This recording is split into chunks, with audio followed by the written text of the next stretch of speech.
The Scottish coast had always possessed a raw, untamed beauty that drew travellers from across the world. Its cliffs rose like ancient sentinels from the churning North Atlantic, their jagged faces carved by millennia of relentless waves and bitter winds. In late September, when autumn began its slow claim over the highlands, the landscape transformed into a tapestry of deep greens and burnt oranges, punctuated by the silvery grey of stone and the endless expanse of slate-coloured sky. Livia Sales had arrived in Scotland 3 weeks before her disappearance, her heart full of anticipation and a restlessness that had defined much of her 23 years. The daughter of a middle-class family from São Paulo, she had saved for 2 years to make this journey, working long shifts at a marketing firm while dreaming of distant horizons.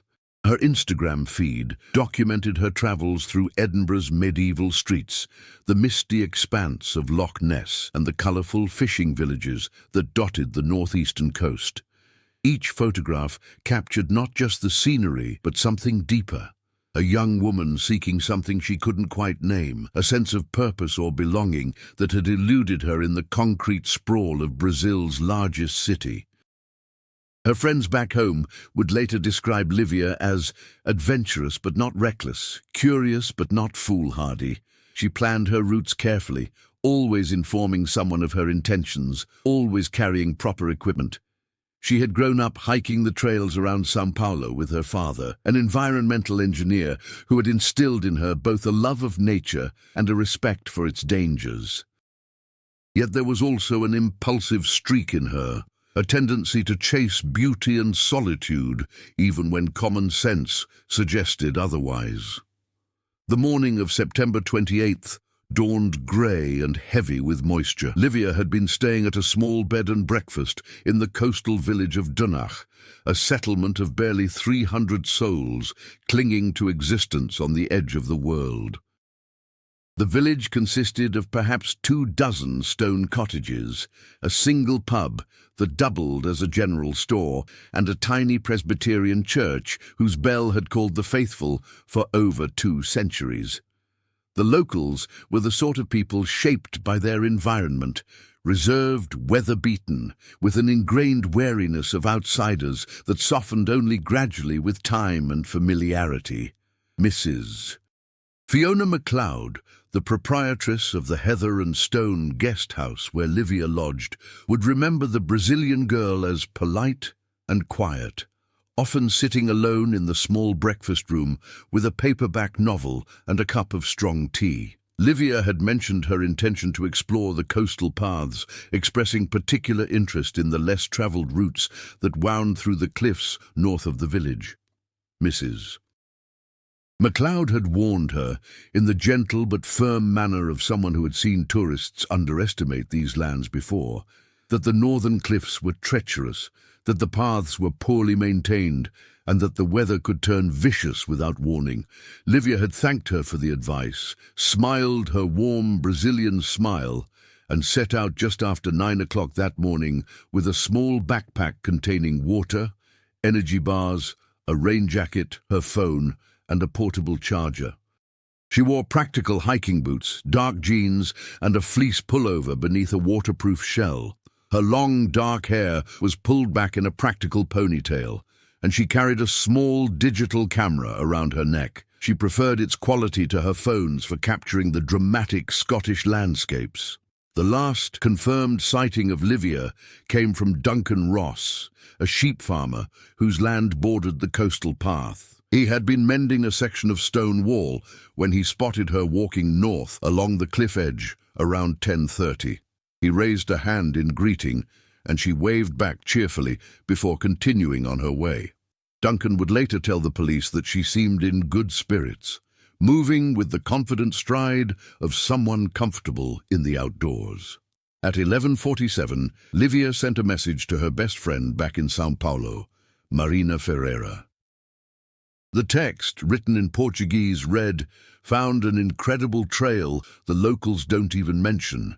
Going to follow it for a bit. The views are absolutely insane. We'll send photos later. Beijos." The message was accompanied by a photograph showing a narrow path winding between massive boulders, with the sea visible far below through gaps in the rock. Analysis of the photo's metadata would later place her approximately 3 kilometers north of Dunnock, in an area known locally but not marked on any tourist maps. That was the last anyone heard from Livia Salles. When she failed to return to the guest house by nightfall, Mrs. MacLeod initially assumed the girl had perhaps met other travellers or decided to stay in another village. Young tourists were sometimes unpredictable in their wanderings. But when Livia's room remained empty the following morning, her belongings untouched, her bed unslept in, Mrs. MacLeod's concern transformed into genuine alarm. She contacted the local constable, William Hendry, a man in his late 50s who had policed this quiet corner of Scotland for nearly 30 years. Constable Hendry took the report seriously. Disappearances in the Highlands were rare, but not unheard of, and the coastal cliffs claimed lives with unfortunate regularity, usually tourists who ventured too close to crumbling edges or were caught out in sudden storms. He immediately contacted the regional police headquarters in Inverness and initiated a search protocol that had been refined over decades of similar incidents. By that afternoon, a search and rescue operation was underway. Teams of volunteers from surrounding villages joined police officers and members of the Highland Mountain Rescue Organization. They spread out along the coastal paths, calling Livia's name, scanning the cliff faces for any sign of a fall, checking the beaches below for traces of her belongings or worse. A helicopter equipped with thermal imaging cameras swept the area, its rotors beating a mechanical rhythm against the grey sky. The search continued for 5 days, expanding in scope and intensity. Livia's photograph, a professional headshot showing a young woman with warm brown eyes, olive skin and a genuine smile, appeared in newspapers across Scotland and was shared thousands of times on social media. Her parents, Carlos and Helena Salles, flew to Scotland on the 3rd day, their faces etched with the particular agony of not knowing. They stayed at the Heather and Stone, sleeping in their daughter's room, touching her belongings as if they might reveal some secret, some clue to her whereabouts.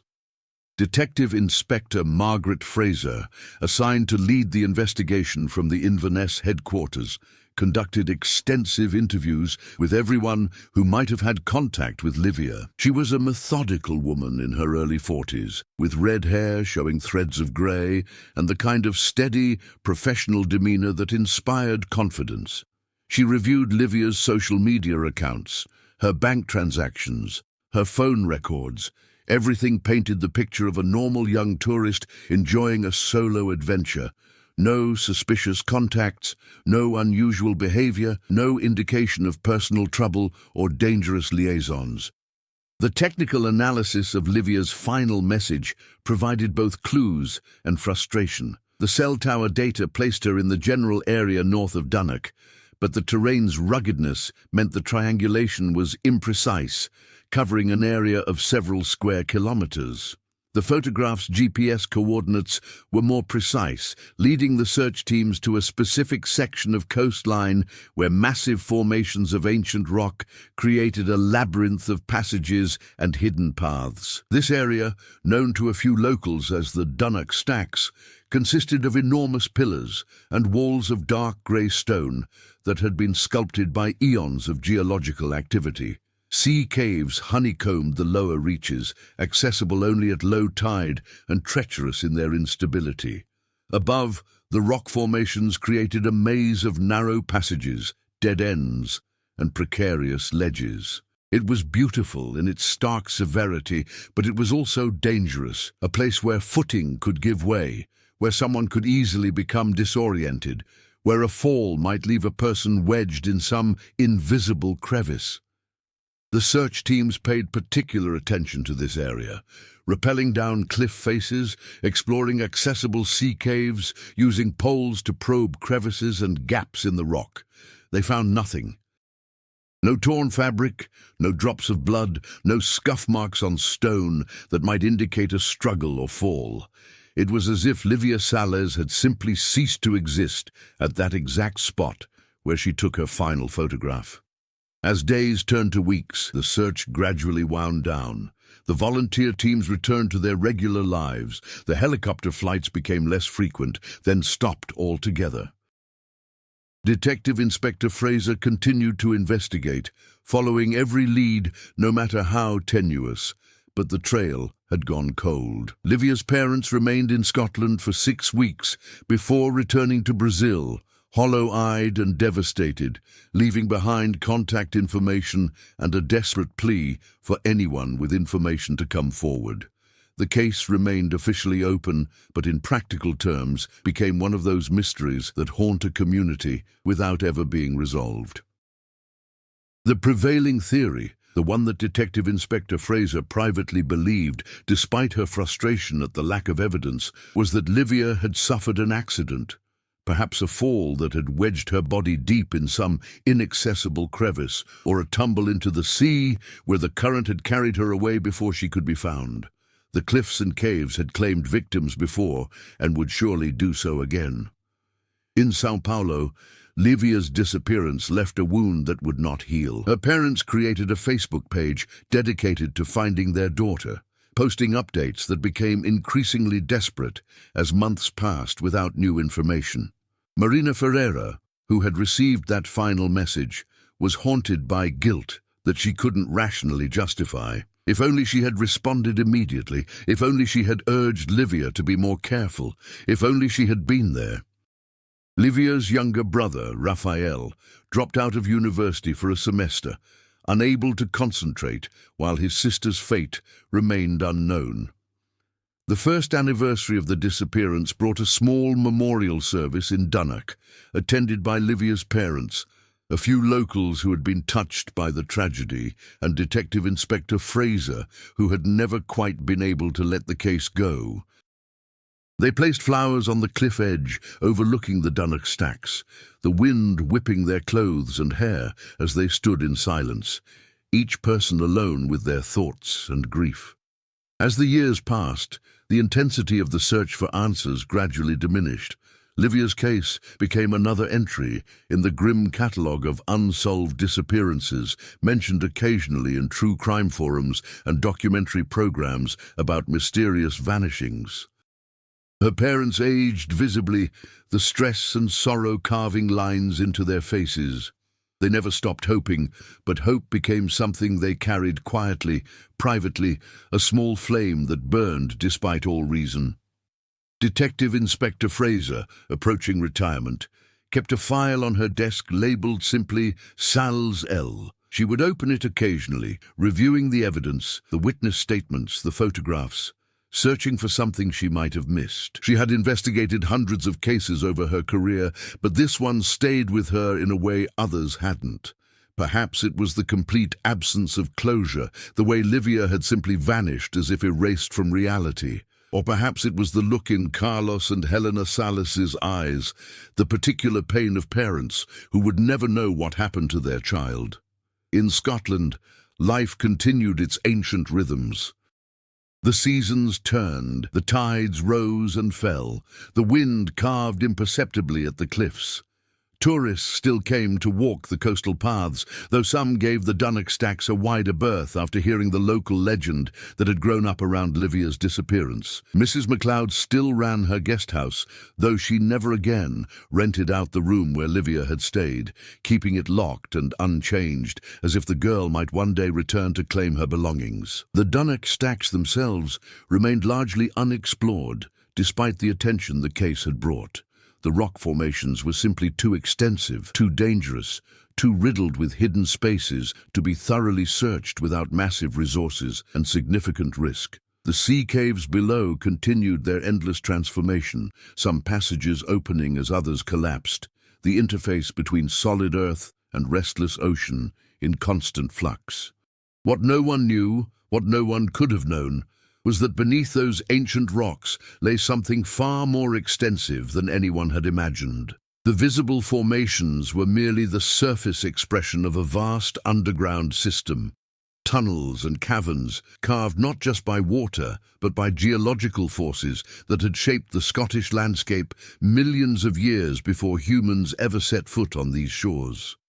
These deep places existed in permanent darkness, untouched by sun or moon, their air stale and their silence absolute. Water seeped through cracks in the stone, forming underground pools and streams that followed paths no human had ever mapped. Some chambers were vast enough to house cathedrals, while others narrowed to passages that would challenge even the smallest person to squeeze through. It was in this hidden world, in a darkness so complete it was almost tangible, that Livia Sales had spent 5 years of her life. The how and why of her presence there remained unclear even to herself in those first days after her fall. Memory becomes unreliable in extreme situations, particularly when compounded by head trauma, malnutrition, and the psychological stress of profound isolation. What she retained were fragments, the sensation of the ground suddenly giving way beneath her feet, the terrifying acceleration of falling, the impact that drove the air from her lungs and filled her skull with white pain. She had been exploring a narrow passage between 2 massive rocks, enticed by the way light filtered through from some opening she couldn't see.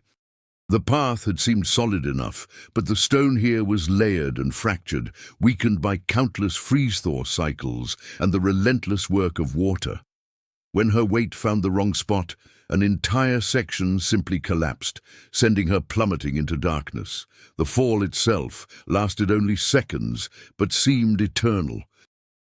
She struck several surfaces on the way down, a glancing blow off a rock projection that spun her sideways, a harder impact against a slanted surface that arrested her fall momentarily before she slid further, and finally a landing that, while far from soft, was cushioned enough by loose stone and earth to prevent immediate death.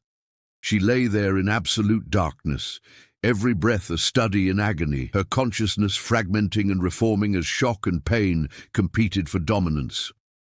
When awareness gradually returned, it brought with it a horror so profound it eclipsed even the physical pain. She could see nothing. The darkness was total, complete in a way that darkness above ground never is. Even the blackest night holds some trace of light, some faint possibility of vision, but here there was absolutely nothing. She might as well have been blind. The air around her was cold and damp, carrying a mineral smell of ancient stone and still water. Every movement sent fresh waves of pain through her body, centered particularly in her left leg and ribs. She tried to call out, but her voice emerged as barely a whisper, immediately swallowed by the vast silence that pressed in from all sides. Time lost meaning in that darkness. She drifted in and out of consciousness, unable to distinguish between minutes and hours, between waking nightmares and actual sleep. Her phone was gone, either lost in the fall or shattered to uselessness. Her backpack remained strapped to her shoulders, a small mercy that would later prove crucial to her survival. With trembling hands, she managed to extract her small flashlight, and when she pressed the button and light suddenly pierced the darkness, she nearly wept with relief. The beam revealed her situation in stark, unforgiving detail. She lay at the bottom of a natural shaft that rose perhaps 15 meters above her head, its walls too smooth and vertical to offer any hope of climbing. The chamber around her was perhaps 10 meters across, its floor littered with loose rock and earth from the collapse that had brought her here. Several dark openings in the walls suggested passages leading deeper into the underground system. Her left leg was clearly broken below the knee, the unnatural angle visible even through her jeans. Her ribs screamed with every breath, suggesting fractures there as well. Blood matted her hair from a scalp wound, though head wounds always bled dramatically, even when not serious. She had survived the fall, but survival in this place seemed like merely a postponement of death rather than an escape from it. The flashlight's beam trembled as her hands shook, both from shock and from the cold that was already seeping into her bones. She swept the light across the chamber again, searching for anything that might offer hope, another opening, a different route, some way to signal to the surface. But there was nothing. She was entombed in living rock, beyond the reach of any rescue that didn't know exactly where to look. Panic rose in her throat, a physical thing that threatened to choke her.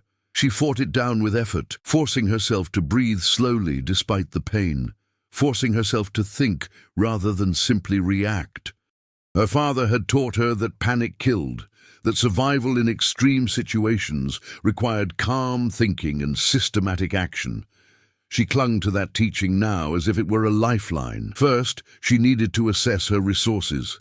The backpack yielded 2 water bottles, one full, one half empty, 4 energy bars, her rain jacket, and a small first aid kit she had packed but never expected to need. Her phone was indeed gone, either smashed in the fall or lying useless in some crevice above. The flashlight worked, but batteries were finite. She would need to use it sparingly. The immediate challenges were obvious: injury, cold, darkness, and the complete absence of any clear escape route. The broken leg made movement excruciating and would only worsen if not stabilized. The cold would sap her strength and eventually kill her if she couldn't find some way to maintain body temperature. The darkness was both enemy and ally. It concealed the full horror of her situation, but also made every action fraught with danger. With the methodical care of someone who understood that mistakes now could be fatal, Livia used materials from her backpack and pieces of wood-like root that had fallen with the debris to create a rough splint for her leg. The process was agony, but she forced herself through it, using her belt and torn strips from her shirt to secure the improvised support. It wasn't professional medical treatment, but it would prevent the broken bones from grinding against each other and causing further damage. She rationed her water carefully, allowing herself only small sips despite a raging thirst. The energy bars she divided mentally into individual meals, calculating that with extreme discipline they might last a week, possibly more. She wrapped herself in the rain jacket and curled into a position that minimized her exposure to the cold stone, trying to preserve what body heat she could. And then, because there was nothing else to do, and because the pain and exhaustion were overwhelming, she lay in the darkness and wept. She cried for her parents, who would be frantic with worry. She cried for her friends, for the life she had been living just hours ago, for all the plans and dreams that now seemed impossibly distant. She cried because she was 23 years old, and injured and alone in absolute darkness, and the probability of rescue seemed so remote as to be almost non-existent. But even in her despair, some part of Livia Sales remained unbroken. She had not come all the way to Scotland only to die in the dark without a fight.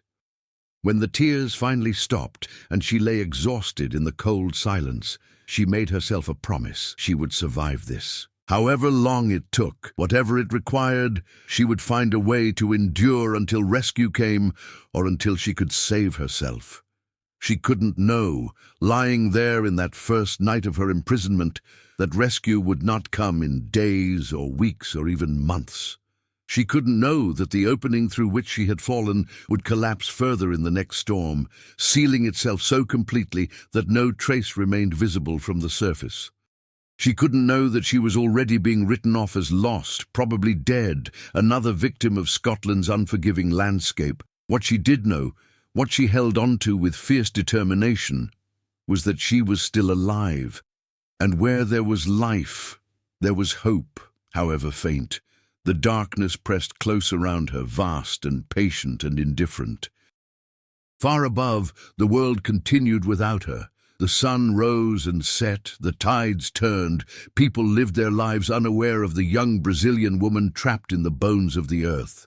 But here, in this lightless place, Livia Salles began the long and terrible journey of learning how to survive in a world reduced to darkness, stone, and the stubborn refusal to surrender to death. The human mind is remarkably adaptable, capable of adjusting to circumstances that would seem unendurable when viewed from the comfortable distance of normal life.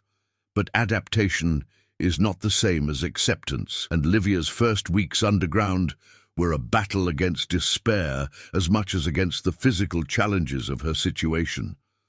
The broken leg gradually became less agonizing, settling into a constant dull ache that intensified with any movement. Without proper medical treatment, the bones healed badly, leaving her with a pronounced limp and chronic pain that would never fully disappear. The rib fractures also mended on their own schedule, each breath a reminder of her body's fragility, even as that same body demonstrated its resilience. Her first priority, once the immediate shock of the fall had receded, was understanding her environment. The flashlight's batteries would not last forever, so she used it sparingly, conducting brief surveys of her prison before returning to darkness to conserve power.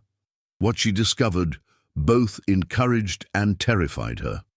The chamber where she had landed was merely one room in a vast underground complex. 3 passages led away from it at ground level, each descending at a slight angle into darkness that her flashlight beam couldn't fully penetrate. The walls were a mix of natural rock and what appeared to be different geological strata, some smooth and water-polished, others rough and fractured. The ceiling was perhaps 4 meters high at its apex, lower near the walls, festooned in places with formations that might have been beautiful under different circumstances. Most critically, she heard water. Not the drip of occasional seepage, but the sound of actual flowing water somewhere in the passages beyond her chamber. Water meant life, meant the possibility of survival beyond the few days her bottles would provide. With the leg splint giving some support and using a length of wood as a makeshift crutch, she began the painful process of exploration. The first passage descended perhaps 20 meters before opening into a larger cavern where an underground stream ran along one wall. The water was shockingly cold and tasted of minerals, but it was clear and flowing, suggesting a source and therefore some connection to the surface world, however distant. Livia cried again when she found it, this time from relief rather than despair. With water, she could survive indefinitely, or at least long enough for rescue to arrive. She established a base camp of sorts back in her original chamber, the highest point she had found, and therefore the place where rescuers would most likely reach if they somehow discovered her location. Using rocks, she created a small platform that kept her body slightly elevated from the perpetually damp floor.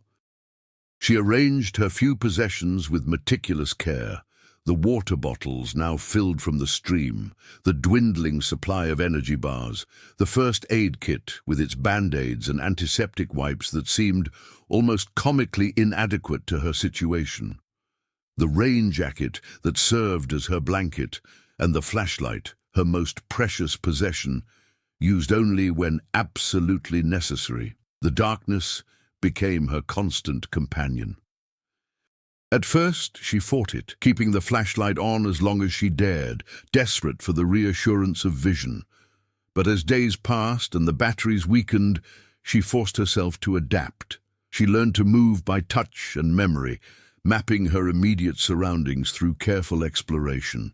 She learned that darkness, while disorienting, was not inherently dangerous. It was her reactions to it that posed the real threat. Hunger became her most persistent enemy. The energy bars were gone within the first week, each one consumed with agonizing slowness to make it last, to trick her body into believing it was being properly fed. After that, she had nothing but water, and her body began to consume itself, burning through fat reserves first, and then beginning the slower process of breaking down muscle tissue. The physical effects of starvation appeared gradually but inexorably. Her clothes became loose, then hung on her frame.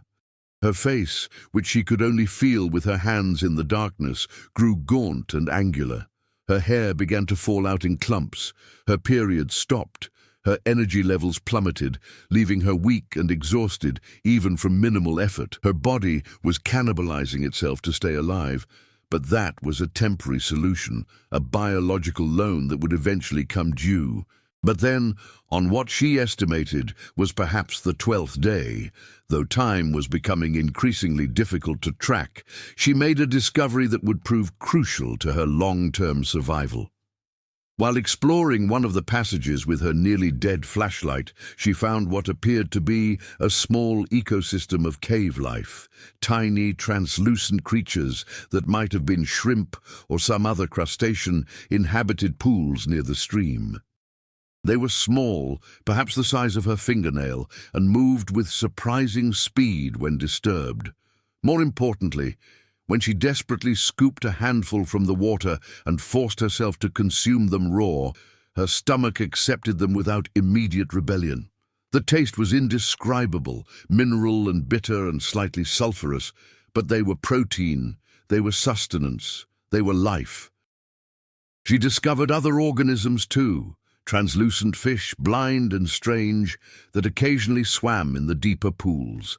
Strange fungal growths on the cave walls that, while largely inedible, provided minute amounts of nutrition when she was desperate enough to try them, and various small invertebrates that lived in the damp recesses of the rock. None of it was pleasant. All of it was barely adequate. But it was enough to keep her alive, to prevent her body from consuming itself entirely. She became a hunter-gatherer in this Stygian realm, spending hours each day feeling through cold water for the small creatures that meant another day of survival. She learned their habits, where they congregated, how to move quietly so as not to frighten them away. She became efficient at this grim harvest, though she never stopped feeling revulsion at what she was forced to consume. The psychological challenge of her situation was in many ways harder than the physical. The isolation was profound and absolute. She had always been somewhat introverted, comfortable with her own company, but this was different. This was solitary confinement, taken to an extreme that few humans had ever experienced. There was no variation, no stimulation, no change, just darkness, cold, hunger, and the endless silence broken only by the sound of dripping water and her own breathing. She talked to herself constantly, maintaining a running commentary on her actions, her thoughts, her memories. She recited poetry she had memorized in school, sang songs from her childhood, told herself the plots of movies and books she remembered. She conducted elaborate conversations with people who weren't there, her parents, her friends, even celebrities and fictional characters. Anything to maintain some sense of connection to humanity, to prevent her mind from fragmenting under the weight of absolute isolation. She kept track of time by sleeping and waking cycles, though without any external cues, her circadian rhythm gradually drifted. She designated one larger rock in her chamber as a calendar of sorts, scratching a mark into its surface with a sharp stone after each sleep cycle. The marks accumulated slowly, a growing testament to her endurance. 10 marks, 20, 50, 100. Each one a small victory, a day survived, a proof that she had not given up. The cold was relentless. The cave maintained a constant temperature that was perhaps 50 degrees Fahrenheit, cool enough to be deeply uncomfortable, but not quite cold enough to kill outright. She was always cold, her body perpetually shivering, burning precious calories in a futile attempt to maintain core temperature. The rain jacket helped, but was far from adequate. She learned to stay active, to keep moving when possible, despite her injured leg, generating body heat through motion. When she slept, she curled into the tightest ball possible, hugging herself, trying to conserve every degree of warmth. Physical exercise became both necessity and salvation. She developed a routine of sorts, moving through a series of stretches and movements that maintained some degree of fitness and mobility despite her leg injury. She walked the passages she had mapped, counting steps, building mental maps, familiarizing herself with every irregularity in the stone. The exercise generated heat, prevented her muscles from atrophying entirely, and gave structure to the formless days. But perhaps the most difficult aspect of her imprisonment was the hope that gradually, inexorably, began to die. In the first days, she had listened constantly for sounds of rescue, convinced that searchers would find her any moment. Every drip of water, every settling of stone made her heart leap with the possibility that someone was coming. She called out until her voice was hoarse, screaming into the darkness, pleading for help that never came. As days turned to weeks, that desperate hope transformed into something more rational, but also more painful. She began to understand that rescue was not imminent, that the opening through which she had fallen must have sealed itself or become invisible from the surface. She was not missing for hours, but for weeks now, and the search would be winding down. The searchers would be losing hope. Her parents would be beginning the terrible process of mourning a daughter who might yet be alive. The realization was devastating. She spent what might have been days curled on her stone platform, barely moving, barely eating, descending into a depression so profound it was almost indistinguishable from physical illness.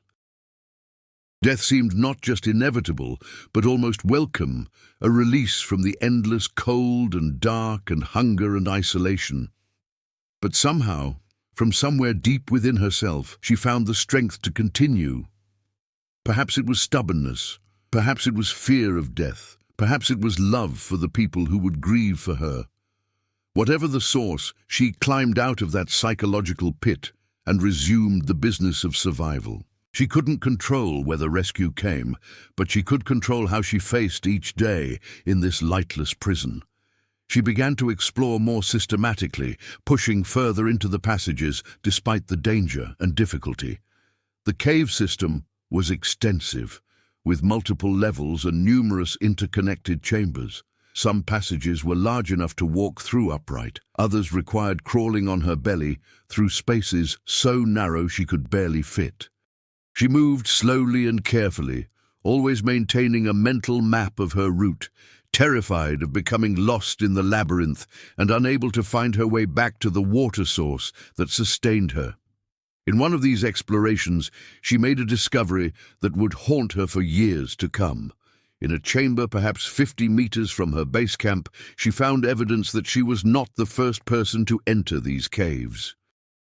A rusted metal container, half buried in silt, contained what appeared to be old mining equipment, picks, a collapsible shovel, and other tools corroded almost to uselessness. More disturbing was what lay nearby.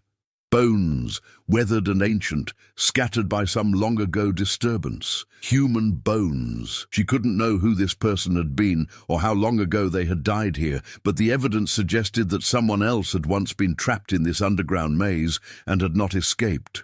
The discovery was simultaneously comforting. She was not the first to survive here, at least for a time, and terrifying.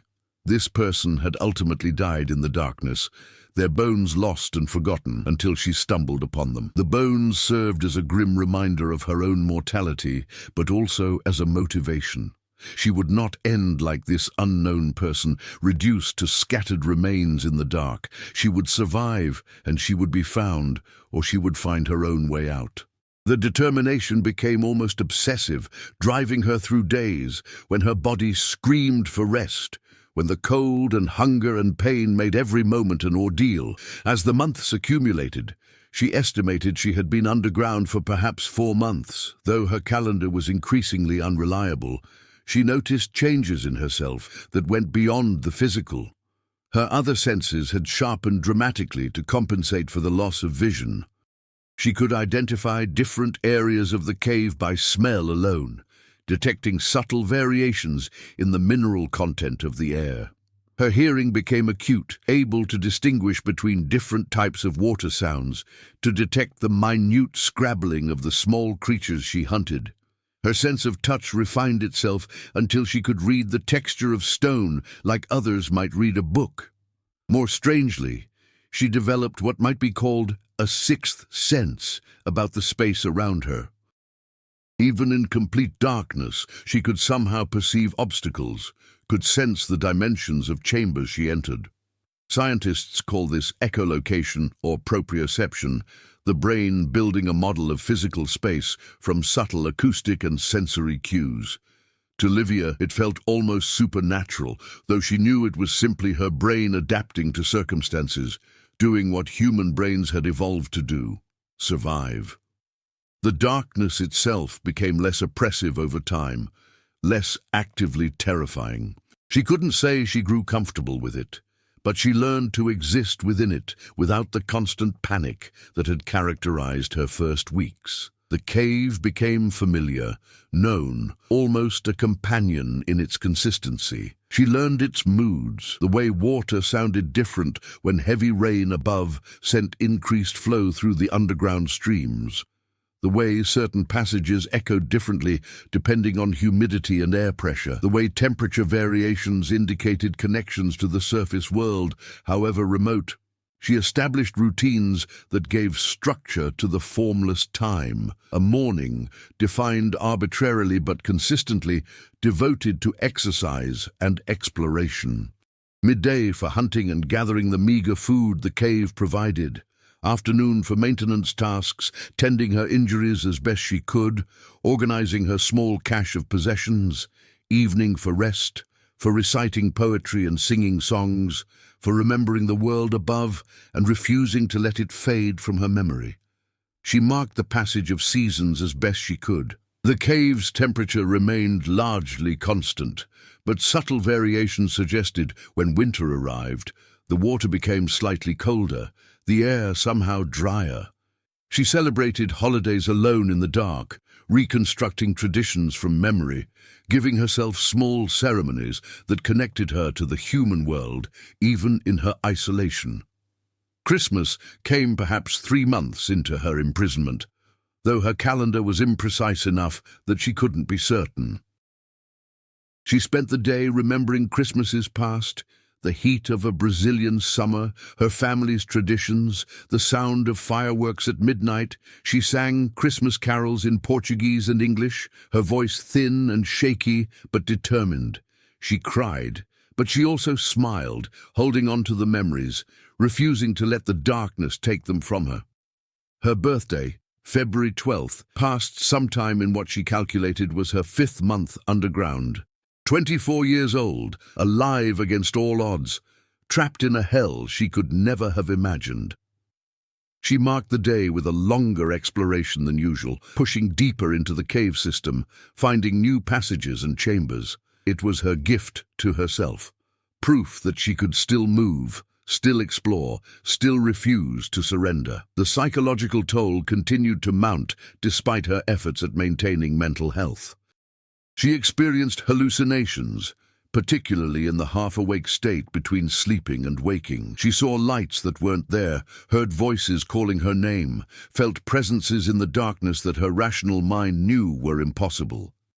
These episodes were terrifying but also oddly comforting. At least they provided variation, broke the monotony, reminded her that her mind was still active even if it was beginning to fray at the edges. She talked to the cave itself, personifying it, creating a relationship with her prison. She named different chambers and passages, gave personalities to the rock formations she could only feel with her hands. This anthropomorphization helped maintain her sanity, gave her the illusion of companionship, even though she knew she was completely alone. The worst times were the periods of illness. Her immune system, weakened by malnutrition and stress, left her vulnerable to the various pathogens present in the cave environment. She suffered through bouts of fever and digestive distress, lying on her stone platform and shaking with chills, unable to do more than sip water and wait for the illness to pass. These episodes brought her closest to death, times when her body teetered on the edge of complete systemic failure. But she survived them, each recovery a small miracle, her body somehow finding resources to heal even in its depleted state. Human physiology is remarkably resilient, capable of functioning at levels far below what we consider normal. Livia's body adapted to survive on perhaps 400–500 calories per day, an amount that would have seemed impossible under normal circumstances. She was perpetually on the edge of starvation, but not quite falling over that edge. As she approached what she estimated was a year underground, 365 marks on her calendar stone, though she acknowledged the count might be significantly off, she forced herself to conduct a thorough self-assessment. Physically, she was in poor condition. Her weight had probably dropped by 25 or 30 kilos. Her leg, healed badly, caused constant pain and limited her mobility. She was weak, easily exhausted, her muscles wasted despite her exercise routine. Her teeth were beginning to loosen, her gums sometimes bleeding, early signs of scurvy from the absence of fresh fruits and vegetables. But she was alive. After a year of darkness, cold, hunger, and isolation, she was still alive. That fact alone seemed almost miraculous. She had survived longer than seemed possible, had adapted to circumstances that should have killed her. The determination that had brought her through each day remained undiminished. She would endure, however long it took, until rescue came or until she found her own escape. What she couldn't know was that above ground her case had gone cold. The search had been called off after 3 months.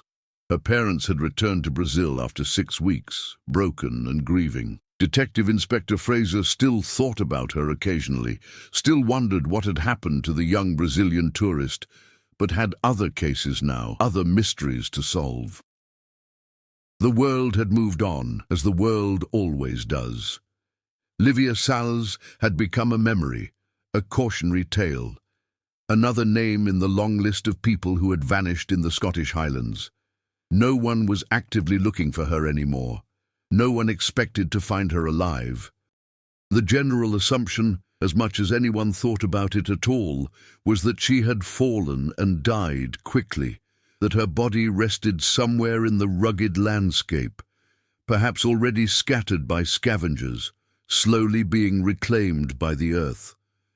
But in the darkness beneath the Dunnock stacks, in a world the sun had never touched, Livia remained. Reduced but not broken, suffering but not defeated, she endured her 2nd year underground. Human beings are creatures of adaptation, and nowhere was this more evident than in how Livia's existence transformed during her 2nd year underground. What had begun as desperate survival became something else, not quite acceptance, but a kind of terrible equilibrium with her circumstances. Her body completed its adaptation to the starvation diet. The initial weight loss had stabilized at a horrifying but sustainable level. She existed in a state of perpetual malnourishment that nonetheless kept her biological systems functioning at a minimal level. Her metabolism had slowed dramatically, conserving energy with remarkable efficiency. Every calorie consumed was utilized with an economy that bordered on miraculous. She moved slowly, conserved energy religiously, and somehow remained alive on a diet that by any medical standard should have been fatal. The blindness that had initially terrified her became her normal state. She could no longer remember with any clarity what her own face looked like, could barely visualize the features of her parents or friends. Visual memory faded without reinforcement, replaced by other ways of knowing the world. She navigated the cave system with confidence now, her movements sure despite the darkness, her mental map of the passages detailed and accurate. She had explored perhaps 2 or 3 kilometers of the underground system, though distances were difficult to judge. The cave was vast, with new passages constantly revealing themselves as she pushed further into the depths. Some areas descended far below her base camp, reaching depths where the air itself seemed different, heavier somehow. Other passages climbed upward, giving her occasional hope that she might find some connection to the surface, though so far these had always dead-ended in impassable crevices or collapses. One passage, which she had designated the Hope Tunnel in her mental map, showed signs of air movement, subtle but definite, a slight breath of wind that suggested some connection to the outside world. She spent weeks following this passage, crawling through sections so narrow her shoulders barely fit, squeezing through gaps where panic threatened to overwhelm her. The tunnel twisted and turned, sometimes descending, sometimes climbing, leading her deeper into the mountain's interior. Eventually, after what might have been a kilometer of difficult progression, she found what she had been hoping for: the source of the air current. A crack in the stone ceiling, no more than a few centimeters wide, but extending upward into darkness, through which fresh air flowed. She could smell it, the scent of rain, of living plants, of the world she had lost. The smell was so powerful, so evocative, that she sat beneath that crack for hours, breathing deeply, tears streaming down her face as memories flooded back with painful intensity. But the crack, while proof that the surface existed somewhere above, offered no possibility of escape. It was far too narrow to pass through, and the rock around it was solid, unyielding to her weak attempts at enlargement. She tried everything, pounding with rocks, trying to wedge and pry with pieces of metal from the old mining equipment she had found, even attempting to dig with her bare hands until her fingers bled. The stone was ancient and hard, and she was weak and poorly equipped. After days of effort, she had achieved nothing but exhaustion and despair. Still, she returned to that spot regularly, just to breathe the outside air, to remind herself that the surface world still existed. On days when her will faltered, when death seemed preferable to continued suffering, that crack in the stone kept her going. There was a world above. People still lived and loved and laughed up there, and somehow, someday, she would return to it. Her calendar stone recorded the passage of time with brutal precision, by her count, and she had maintained it religiously, knowing that letting go of temporal structure would be a significant psychological defeat. She passed 2 years underground in late September. 730 marks on the stone, 730 sleep cycles, 2 full rotations of the calendar she could no longer see. 2 years. The enormity of it was difficult to comprehend, even living through it. 2 years in darkness, 2 years of cold and hunger, 2 years of absolute isolation from every other human being. She had now spent more time in this underground prison than she had spent traveling, more time than she had spent at her job back in São Paulo before her trip. This cave had become her longest residence, her most familiar environment. The psychological effects were profound and increasingly difficult to manage. The hallucinations had become more frequent and more elaborate. She would hear entire conversations happening in adjacent chambers, would smell cooking food, would feel certain that rescue was imminent and searchers were just around the next bend of passage. The rational part of her mind knew these were delusions, knew she was alone, but the line between reality and imagination had become perilously thin. She developed a relationship, one-sided but deeply felt, with the underground itself. She talked to the cave constantly, narrating her actions, sharing her thoughts and feelings, seeking comfort from the stone that was simultaneously her prison and her shelter. She personified different areas, imagining them as characters in an ongoing story. The Great Hall, a large chamber with impressive formations, became a benevolent grandfather figure. The narrow way, a treacherous passage that required crawling, was a stern but fair guardian. The dark pool, where she caught most of her food, was a generous mother providing sustenance. This anthropomorphization helped maintain her sanity, but also indicated how far she had drifted from normal human psychology.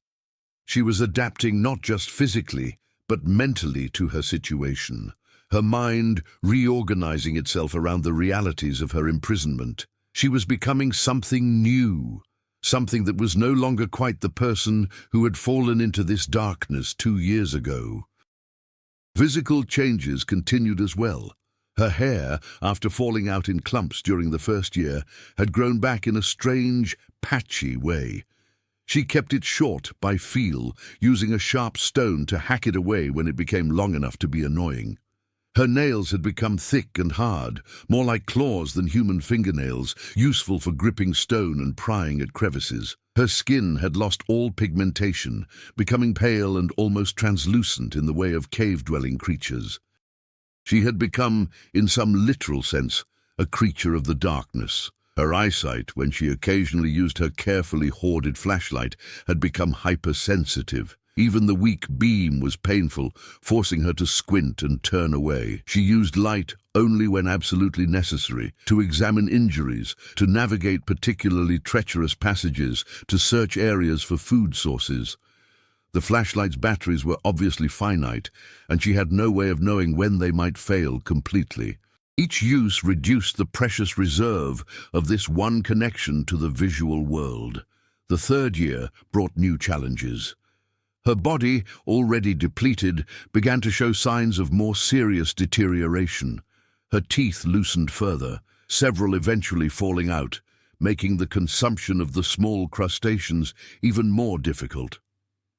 She developed lesions on her skin that refused to heal, open sores that wept and became infected. Her immune system, barely functional, struggled to fight off even minor infections.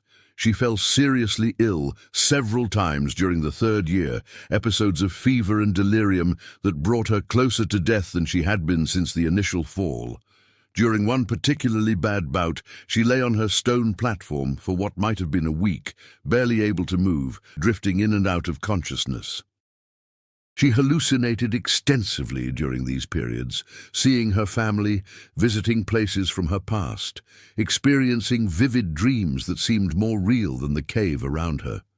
That she survived these illnesses was testament to her body's extraordinary resilience and perhaps to simple luck.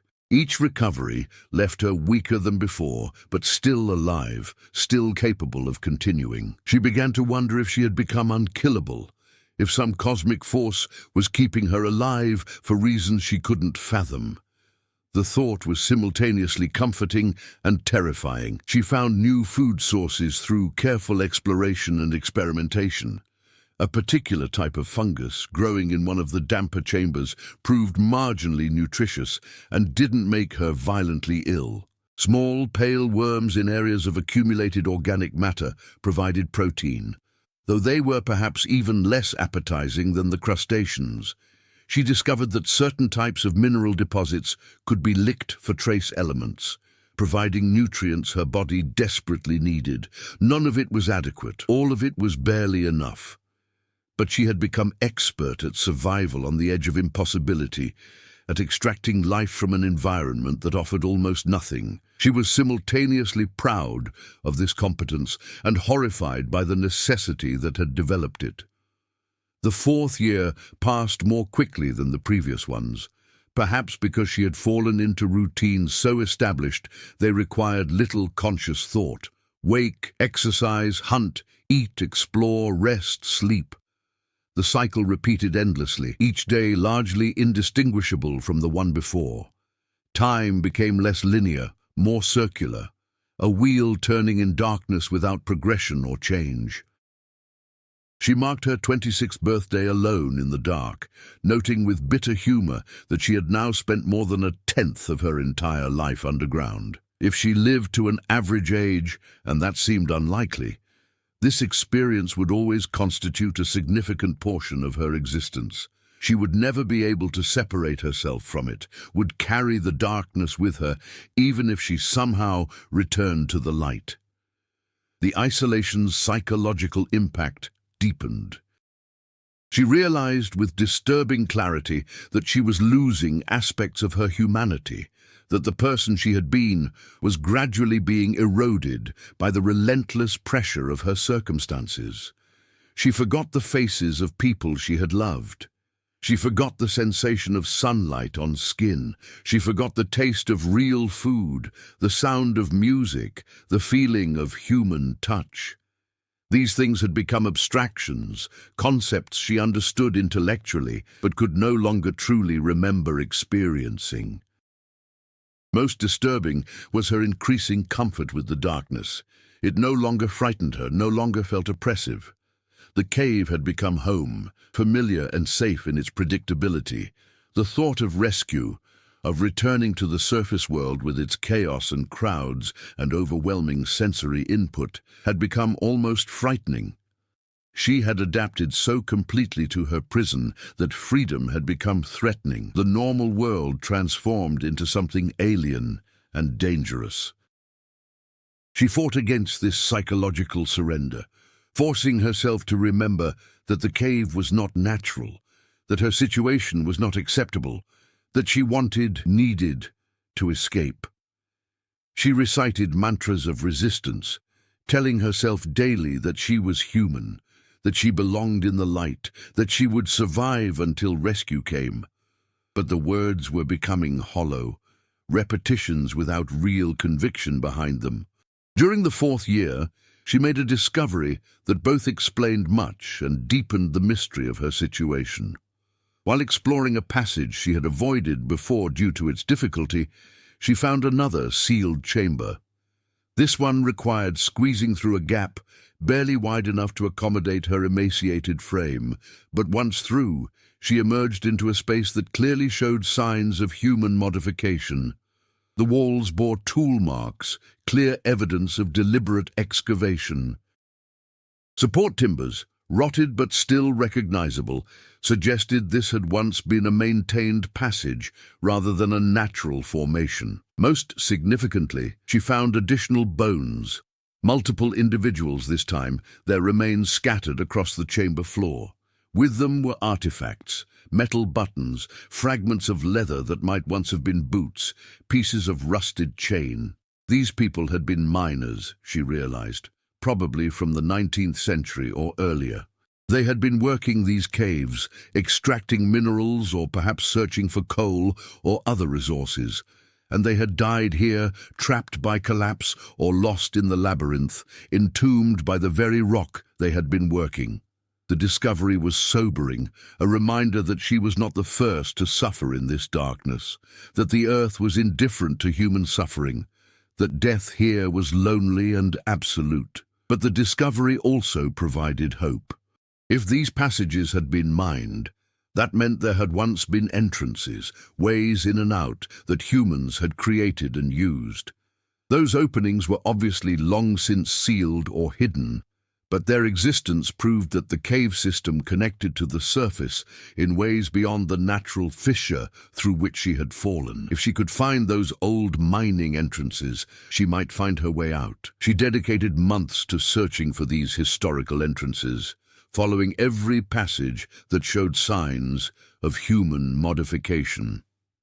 She found several shafts that had been deliberately cut through rock, vertical passages that climbed upward toward the surface, but all of them ended in collapses, tons of stone that had settled over the decades or centuries since the mines were abandoned, sealing the ways in and out with effectively permanent barriers.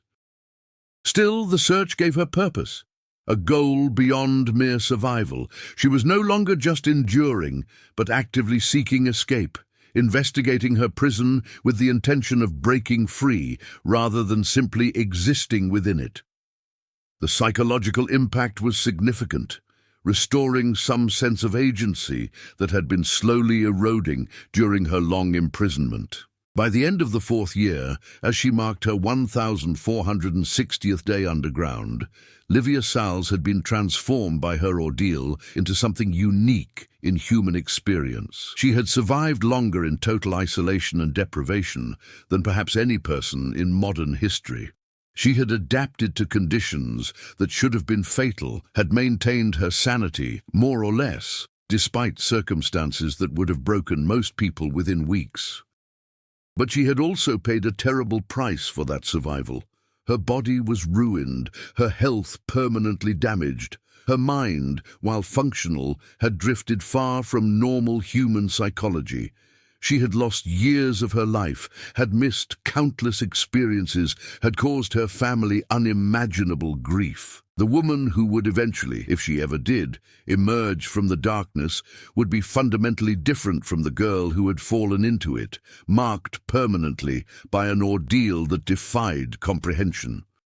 Yet she endured.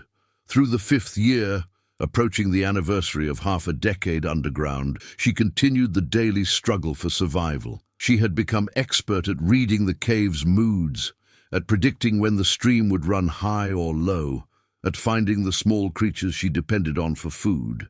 She maintained her routines, marked her calendar, exercised her failing body, and refused, despite everything, to surrender to despair. The cave had become her world, vast and intricate and cruel, but it was a world she understood now, a place where she had learned to survive despite all odds. And somewhere in the depths of her transformed consciousness, beneath the adaptations and the psychological damage, the original Livia remained, frightened, lonely, desperate to return to the light, but unbroken in her determination to survive. The 5th year of Livia's imprisonment began much like the previous ones, with the same routines, the same struggles, the same grinding monotony of survival in darkness. But the universe, indifferent to human suffering for so long, was finally about to turn its attention to the young woman lost beneath the Scottish hills. By her calendar count, it was approaching September again, nearly 5 full years since her fall. The number was almost meaningless now.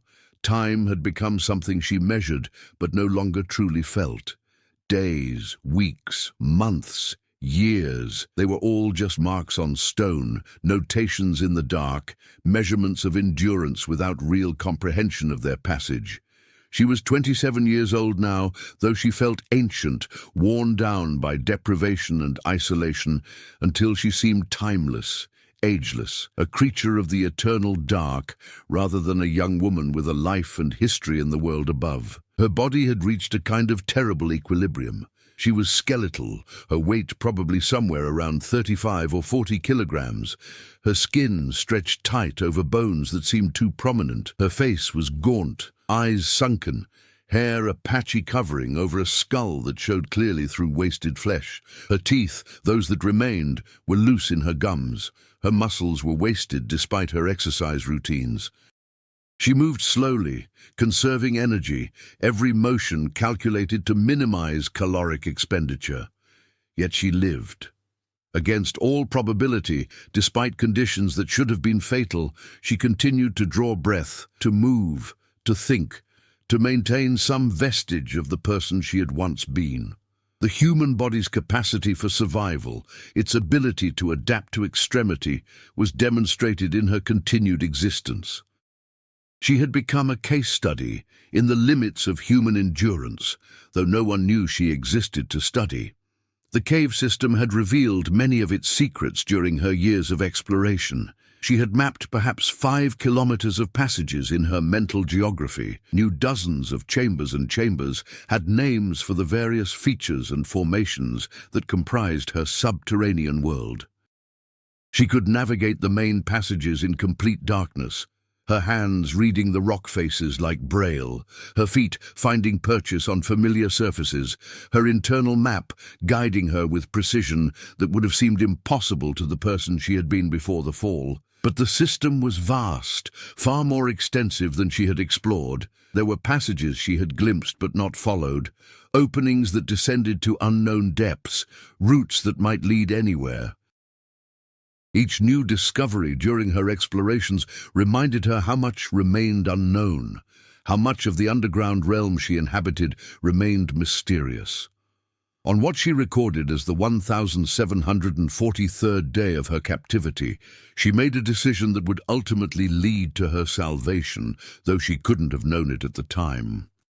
She resolved to explore a passage she had avoided before, a narrow, descending tunnel that seemed to lead away from the areas she had mapped, deeper into the earth, toward what she could only guess were more remote and dangerous sections of the cave system.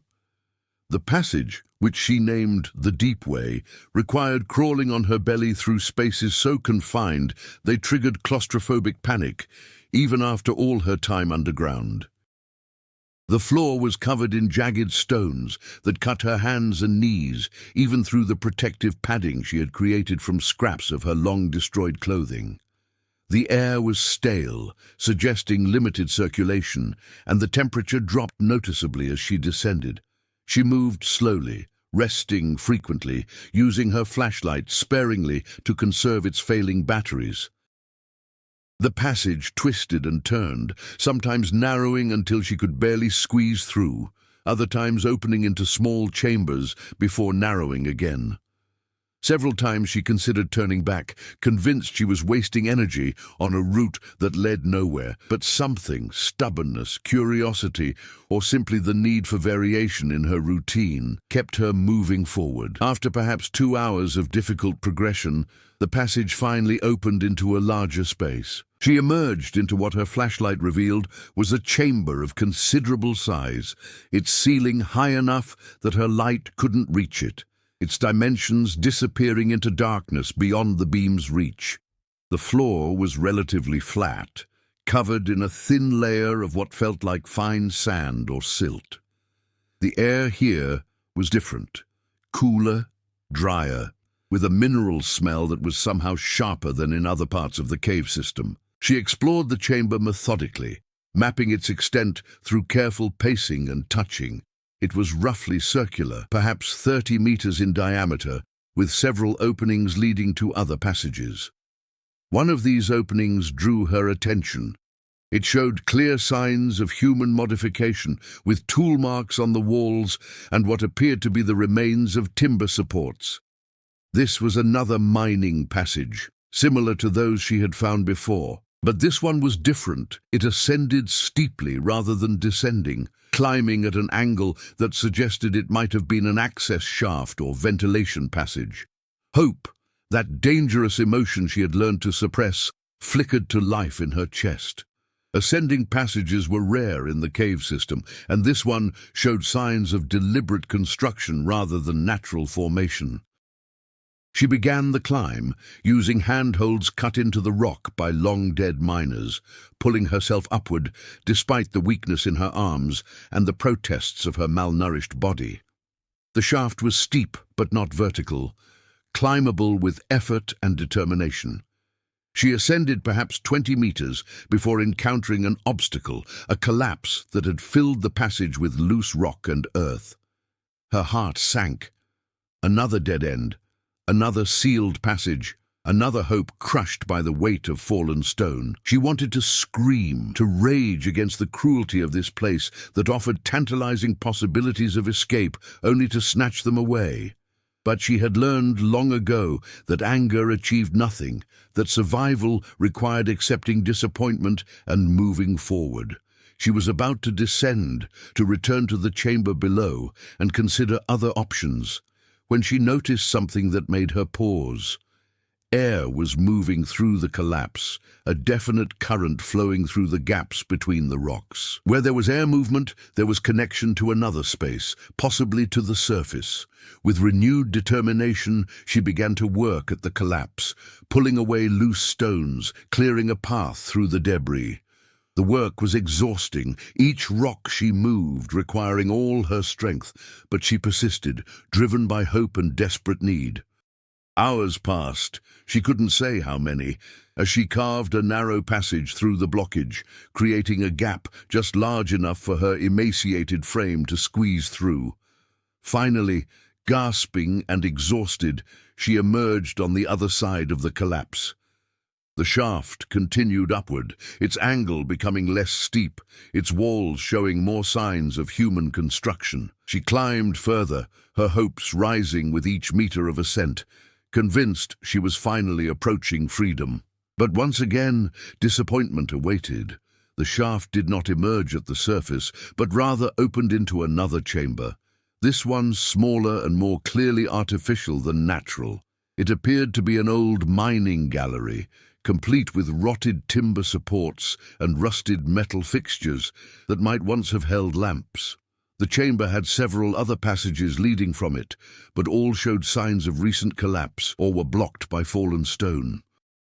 Livia sat in that chamber for what might have been hours, struggling with despair. She had expended enormous energy on this exploration, had allowed herself to hope for escape, only to find herself in yet another dead end. The pattern was familiar by now. The cave offered possibilities that led nowhere, tantalized her with suggestions of freedom that never materialized. She was beginning to believe that escape was impossible, that she would die here as the miners before her had died, her bones eventually joining theirs in the eternal darkness. But exhaustion and despair could not be sustained indefinitely. Eventually, she roused herself, drank from her water bottle, ate some of the meager food she had brought, and began to explore the chamber more thoroughly. She couldn't afford to give up, couldn't allow herself the luxury of surrender. If this route was blocked, she would find another. If all routes were blocked, she would continue to survive, would maintain her routines, would endure however long it took. As she explored the chamber's perimeter, moving along the walls, feeling the stone surfaces, she discovered something that made her freeze in astonishment. A section of wall sounded hollow when she tapped it, producing an echo that suggested empty space beyond. Investigation revealed what appeared to be a deliberate wall of stacked stones, carefully placed to seal what had probably been a passage. Who had built this wall, and why? She couldn't guess. Perhaps the miners had sealed off a dangerous section, or perhaps later visitors to the cave had blocked access to areas they considered hazardous. But whatever the reason, the wall represented an obstacle she might be able to overcome. Not tons of collapsed rock, but a human-built barrier that could potentially be dismantled. She began the work immediately, pulling away stones from the top of the wall, creating an opening that she might squeeze through. The work was slow and difficult, each stone requiring effort to dislodge and move, but it was progress, tangible action toward a goal. Hours passed as she labored, resting frequently, drinking her limited water supply, but never stopping for long. Finally, she created an opening large enough to pass through. Beyond the wall lay another passage, this one descending rather than climbing, leading into darkness that her failing flashlight could barely penetrate. She hesitated, considering whether to explore further or to return to her base camp and gather more supplies before continuing. She chose to press on. Something about this passage felt different, felt significant in a way she couldn't rationally explain. Perhaps it was intuition, or perhaps it was simply desperate hope finding new expression, but she felt compelled to follow this route as far as it would take her. The passage descended steeply, requiring careful footing on stone surfaces made slippery by moisture. The air grew warmer and more humid, suggesting she was descending toward areas with greater water presence. After perhaps 50 meters of descent, the passage leveled out and opened into yet another chamber. This chamber was different from any she had found before. It was clearly natural rather than man-made, its walls smooth and flowing as if sculpted by ancient waters. The floor was partially flooded, covered in a shallow pool, perhaps ankle-deep, that extended into darkness beyond her light's reach. The sound of dripping water echoed from multiple directions, creating an acoustic environment that was strangely musical. She waded into the pool, the cold water a shock even through her long, accustomed body. The chamber extended further than she had initially thought, and as she moved through it, she realized it was actually a junction point where multiple passages converged. Several dark openings led away in different directions, some ascending, others descending, creating a complex three-dimensional network. She chose a passage at random. No, not quite random. She chose the one where she could feel the faintest breath of air movement, suggesting connection to larger spaces or possibly to the surface. This passage was narrow and required wading through deeper water, the cold seeping into her bones, but she persisted, driven by something between hope and obsession.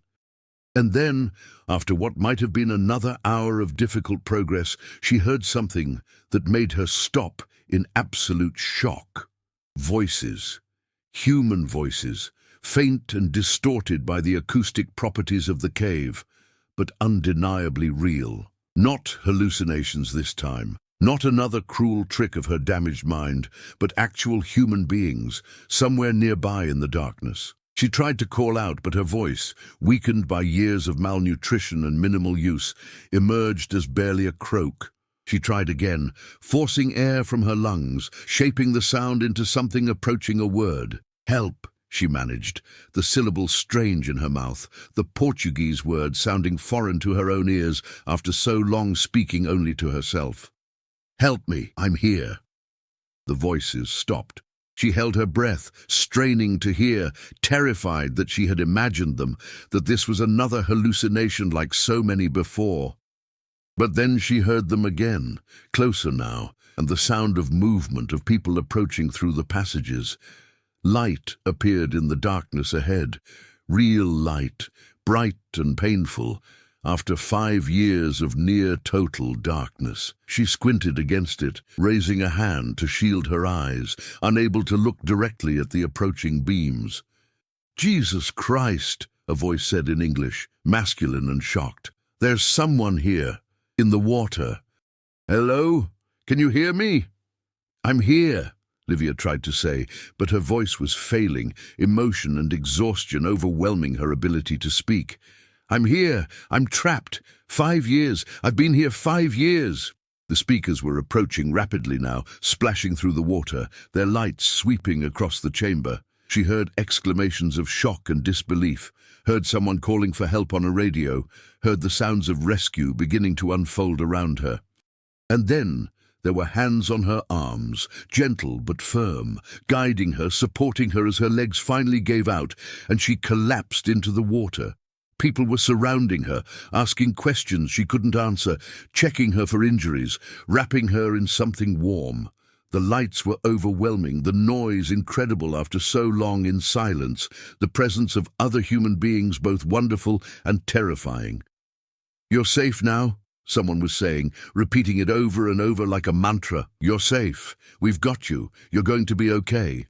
But Livia was beyond responding, beyond processing what was happening. The ordeal was ending, rescue had come, after 5 years of hopeless waiting, and her mind, finally relieved of the terrible burden of survival, simply shut down. She slipped into unconsciousness, surrounded by light and voices and helping hands, her 5-year nightmare finally coming to an end. The group that found Livia Salles in the depths beneath the Dunnock Stacks consisted of 5 amateur speleologists from Glasgow, conducting what they had expected to be a routine exploration of a cave system recently revealed by geological surveys and a minor earthquake that had shifted rock formations in the area. Thomas Mackenzie, the group's leader, was a civil engineer in his early 40s with 15 years of caving experience. His companions were similarly experienced.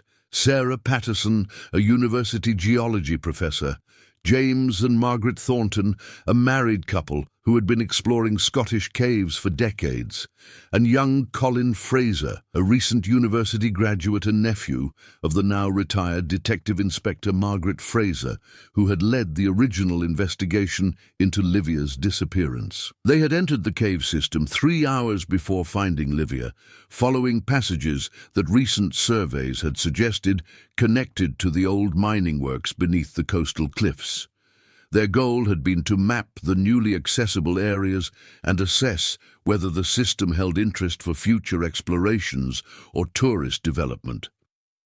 They had not expected to find anything more remarkable than interesting rock formations and perhaps some historical artifacts from the mining era. The discovery of a living person, particularly one who claimed to have been underground for 5 years, sent shockwaves through the group. Their first reaction was disbelief, the assumption that they had encountered someone who had recently become lost or injured. But as they assessed Livia's condition, examined her emaciated body and the profound effects of long-term deprivation, They began to comprehend that her claim might actually be true. Thomas Mackenzie immediately called for emergency rescue services using his radio, which fortunately maintained signal connection through the passages they had followed. He provided their coordinates, described Livia's condition as critical, and requested immediate medical evacuation.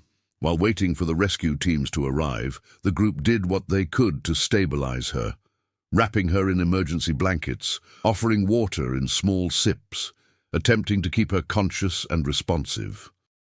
Livia drifted in and out of awareness during this period. The presence of other people was overwhelming. After 5 years of complete isolation, the light from their lamps was painful even through closed eyelids. The sounds of voices, of movement, of radios crackling with communication, all of it was too much, too intense. Her senses unable to process the sudden influx of stimulation, she retreated into semi-consciousness, her mind unable to fully accept that rescue had actually come.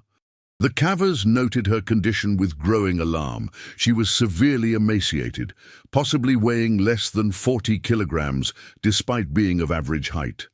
Her skin was pale to the point of translucency, covered in lesions and scars. Her hair was patchy and matted. Her clothing, what remained of it, was barely recognizable as such, shredded, filthy rags that provided almost no coverage or protection. Most disturbing were her eyes, which seemed unable to tolerate even moderate light, her pupils contracting painfully when exposed to the Cavers' lamps. Sarah Patterson, with her background in geology and some first aid training, conducted a preliminary assessment. Multiple old fractures poorly healed, signs of severe vitamin deficiency, probable damage to teeth and gums from scurvy, muscle wasting consistent with long-term starvation, and psychological signs that suggested profound trauma. The woman they had found was alive, but barely, and the damage she had sustained would require extensive medical intervention and might never fully heal. The rescue team arrived within 45 minutes. An incredibly quick response enabled by the fact that the cave entrance the speleologists had used was relatively accessible, and the passages they had followed were negotiable without specialized equipment. The team consisted of paramedics trained in cave rescue, their arrival accompanied by more light, more voices, more overwhelming sensory input that Livia's overwhelmed system struggled to process. The medical assessment confirmed the caver's observations and added new concerns. Livia's vital signs were weak but stable, heart rate elevated, blood pressure low, body temperature below normal despite the blankets. Her responsiveness was limited, her speech barely coherent when she managed to speak at all. The decision was made to evacuate her immediately rather than attempting more extensive treatment in situ. The evacuation itself was a delicate operation. Livia was placed on a specialized stretcher designed for cave rescue, secured carefully to prevent further injury during the transport through narrow passages. The route out required navigating several difficult sections, including the water-filled chamber where she had been found, the ascending passages she had descended in her exploration, and finally, the entrance passages that the speleologists had used to access the system. The journey to the surface took nearly 3 hours, a painfully slow process as the rescue team moved with extreme care to avoid jarring their fragile patient. Livia remained semi-conscious throughout, occasionally opening her eyes, but unable to focus, unable to process what was happening. Her mind, after 5 years of adaptation to darkness and isolation, was unable to cope with the sudden change. She existed in a fog of confusion and exhaustion, her body and mind shutting down as a protective measure against the overwhelming transition. They emerged from the cave entrance into late afternoon sunlight. The date was October 1st, 5 years and 3 days after Livia had sent her final message from the Dunach Cliffs. The timing was almost poetic. She had disappeared in autumn and returned in autumn, the cycle of seasons completing itself, while she had existed in a place where seasons had no meaning. The sunlight, even filtered through Scottish clouds, was excruciating. Livia cried out in pain, her hands instinctively moving to cover her face, her eyes unable to tolerate the brightness after 5 years of near-total darkness. The paramedics quickly covered her with additional blankets to shield her from the light, creating a darkened cocoon that was more tolerable to her hypersensitive eyes. An air ambulance was waiting nearby, unable to land closer due to the terrain, but positioned to provide rapid transport to the nearest hospital in Inverness. Livia was transferred from the cave rescue stretcher to the aircraft's medical gurney, hooked up to IV fluids and monitoring equipment, and within minutes was airborne, racing toward medical facilities that could begin the long process of healing the damage 5 years underground had inflicted. News of her discovery spread with remarkable speed. The cave rescue team's communications had been monitored by local authorities, and within an hour of her extraction, journalists were converging on the area. The story was extraordinary. A tourist who had vanished 5 years ago, presumed dead, found alive in underground caves no one had known were accessible. It was the kind of story that captured public imagination, that seemed almost impossible despite being verifiably true. At Raigmore Hospital in Inverness, a team of specialists assembled to receive Livia. The preliminary information transmitted by the air ambulance paramedics had given them some idea of what to expect, but actually seeing the young woman delivered into their care was profoundly shocking even to experienced medical professionals. Dr. Catherine Morrison, the emergency medicine consultant who led Livia's initial treatment, would later describe her as the most severely malnourished living patient she had ever treated outside of famine situations. Livia's body mass index was approximately 13, a level normally associated with imminent death. Her muscle mass was almost entirely depleted. Her organs showed signs of stress and damage from prolonged starvation. Her skin was covered in lesions, some infected despite her immune system's best efforts. Her teeth were in poor condition, several having fallen out, others loose and showing signs of severe decay. The medical team worked rapidly to stabilize her condition. IV fluids began replacing profound dehydration. Blood tests revealed severe anemia, vitamin deficiencies across the board, electrolyte imbalances, and elevated markers suggesting liver and kidney stress. She was treated for hypothermia, despite having been out of the cave for hours, her body unable to maintain proper temperature regulation. Antibiotics were started to address the multiple infections colonizing her damaged skin. But the physical damage, severe as it was only part of the picture. The psychological assessment, conducted by Dr. Andrew McPherson, a psychiatrist specializing in trauma, revealed a woman whose mental state was as compromised as her physical health. Livia was only intermittently responsive, drifting in and out of coherence, unable to maintain focus on questions or conversation for more than brief moments. When she did speak, it was often a confused mix of Portuguese and English, her words disjointed and sometimes nonsensical. Most concerning was her reaction to light and to other people.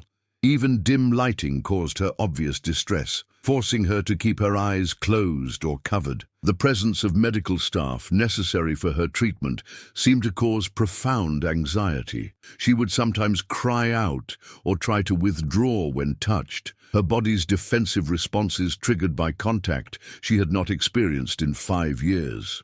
The psychological damage was profound, the result of an ordeal that had no real precedent in modern medical experience. As night fell on October 1st, Livia lay in a darkened hospital room, surrounded by monitoring equipment, sustained by IV fluids and medications, her body finally beginning the long process of recovery. Outside her room, medical staff consulted in hushed voices, reviewing test results, planning treatment strategies, marveling at the fact that she had survived at all. News of her discovery had by now reached São Paulo. Detective Inspector Margaret Fraser, though retired, had been contacted by her nephew Colin and had immediately initiated the process of notifying Livia's family. The phone call she made to Carlos and Helena Salles would be one she would never forget. The impossible task of telling parents who had grieved for 5 years that their daughter had been found alive. The Salles family's reaction combined joy, disbelief, and renewed anguish. Their daughter was alive. That impossible miracle had occurred, but she was also gravely injured, potentially permanently damaged, her condition so serious that her survival was still uncertain. They arranged immediate travel to Scotland, a desperate rush to reach their daughter's bedside, to see with their own eyes that she truly lived, despite all probability. The international media descended on Inverness within 24 hours of Livia's discovery.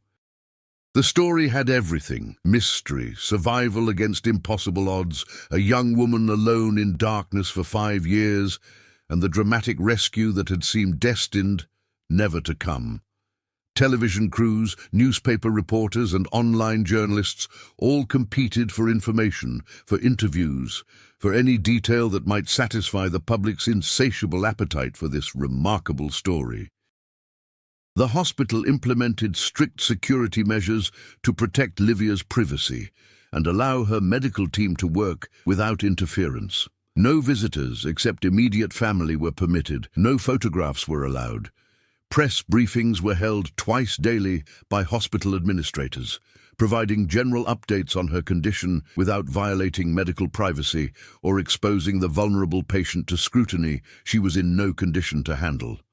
Carlos and Helena Salles arrived 36 hours after their daughter's rescue, haggard from travel and emotional exhaustion. Dr. Morrison met with them privately before allowing them to see Livia, preparing them for what they would find.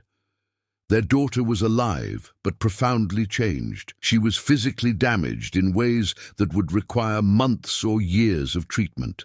She was psychologically traumatized to a degree that was difficult to predict or assess.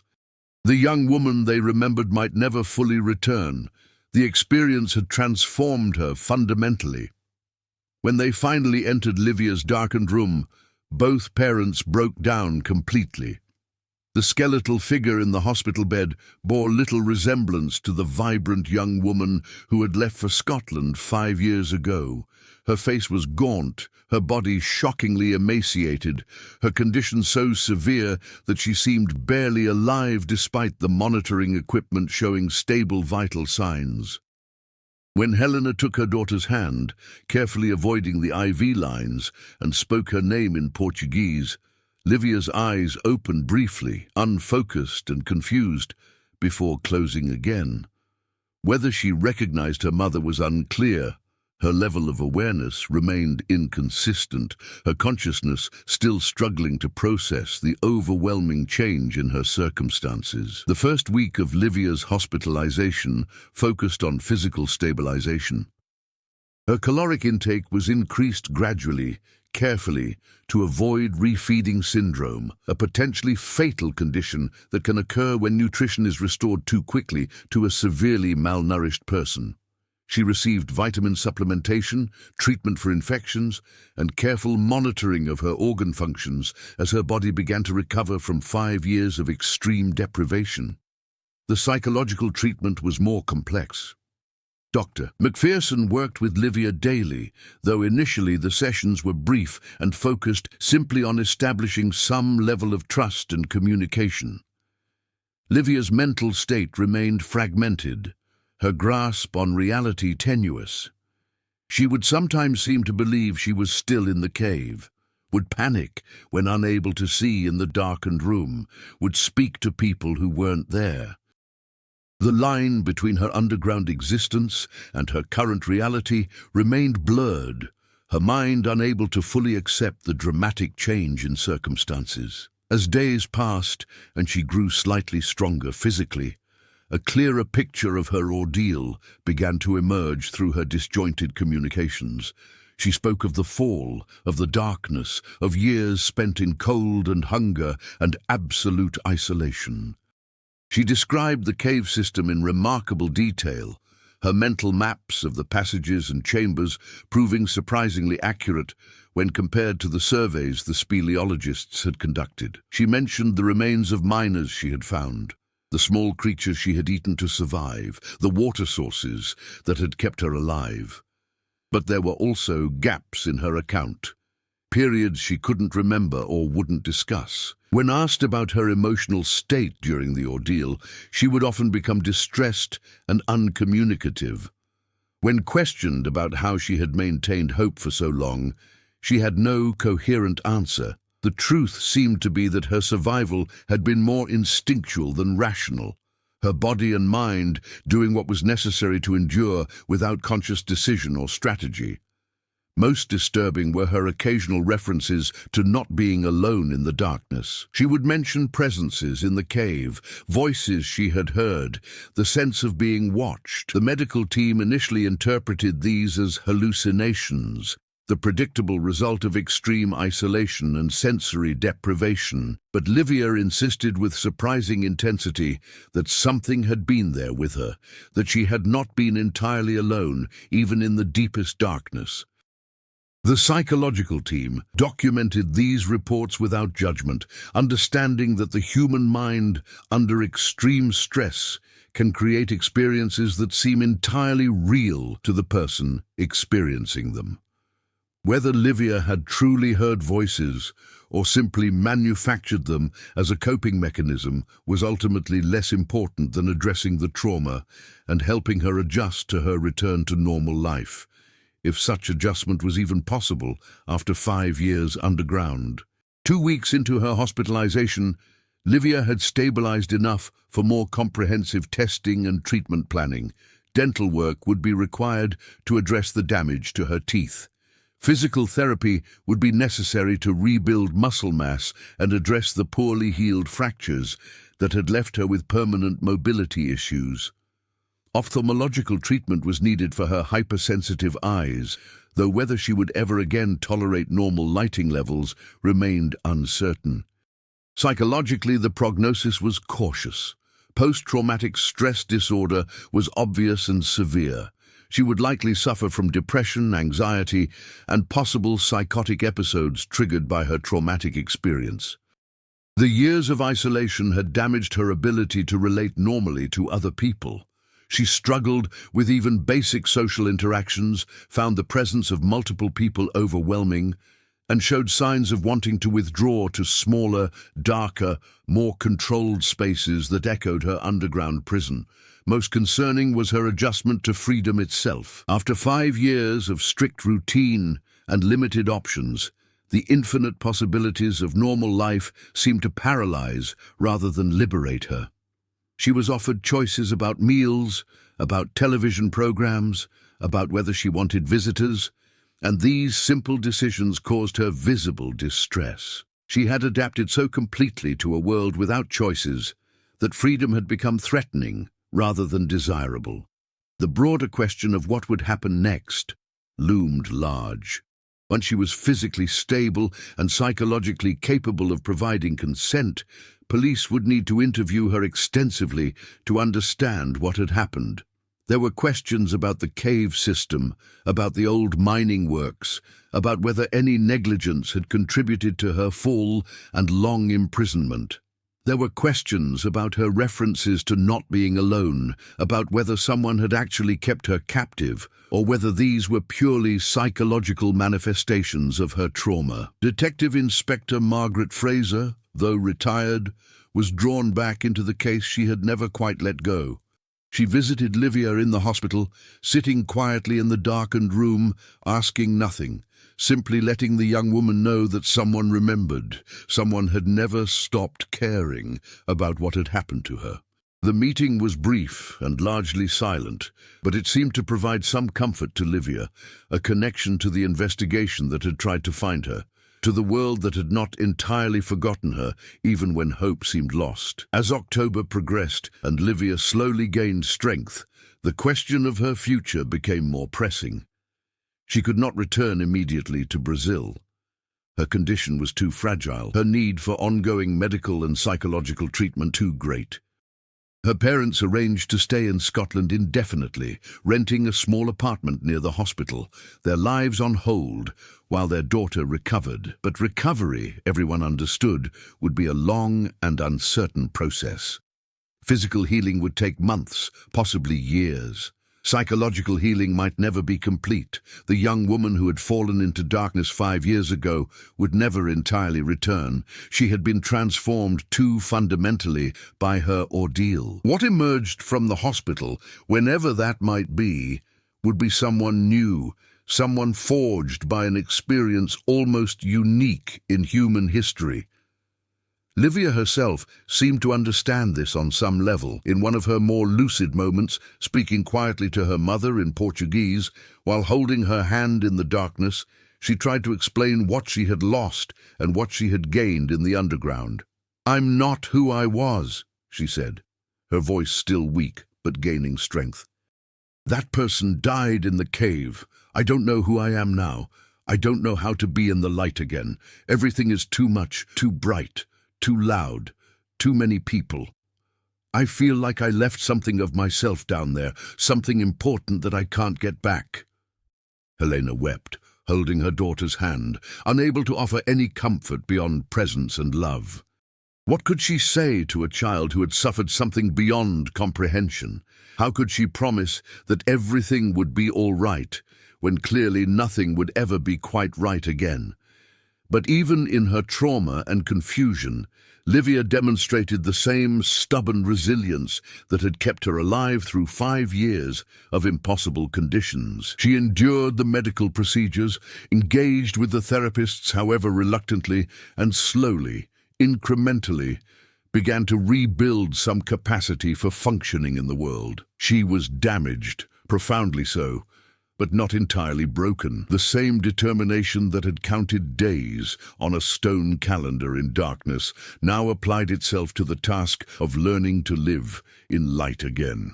The media attention gradually diminished as weeks passed without dramatic developments. The story had been told, the miracle of survival documented, and public attention moved on to other spectacles. But for those directly involved, Livia, her family, her medical team, and the speleologists who had found her, the story was far from over. It was, in many ways, just beginning. The cave system beneath the Dunnock stacks was sealed by authorities pending a complete investigation. Questions remained about how a tourist could fall into such a remote area, why the opening had not been discovered during the original search, and whether adequate warnings existed for people exploring the coastal paths. The old mining works were documented extensively, revealing a network far more extensive than anyone had suspected, riddled with dangers that had claimed lives over centuries. But some questions remained unanswered, perhaps unanswerable. Livia's insistence that she had not been alone in the darkness troubled those who heard it. Extensive searches of the cave system found no evidence of any other person, living or recently deceased. The logical explanation was that her claims were hallucinatory, the products of a mind pushed beyond normal limits by isolation and deprivation. Yet something in the way she spoke about it, the specific details she provided, suggested experiences more complex than simple hallucination. She described hearing footsteps in passages where no footsteps should be, finding objects moved from where she had left them, sensing presences watching from the darkness beyond her light. She insisted that something had kept her alive, had guided her to water and food sources she might not have found alone, had even seemed to lead her toward the passage where she would ultimately be rescued. The medical team documented these reports, but offered no definitive explanation.